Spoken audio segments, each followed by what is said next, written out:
Jess. Ready for our girls' trip? Where's the dog look gone? Has he gone in with Taryn? Oh, don't worry. I might still be able to see her in sequence. Here he is. He's going to go away.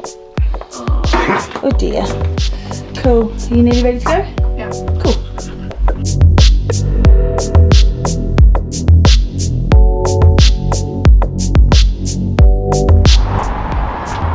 Essential first stop on a girls' trip is the Outlet Shopping Centre.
Finally arrived in Torquay, and we're going to head down to the front to check out Torre Abbey, which is a historic building and art gallery founded in 1196 as a monastery, and it's now one of the most fantastically well preserved medieval monasteries in the south of England. There's some ruins there and some renovated parts, so we're just going to go down and have a look.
Prisoners of war from the Spanish Armada were held here in July of 1688, I think it says. Wow, 1688.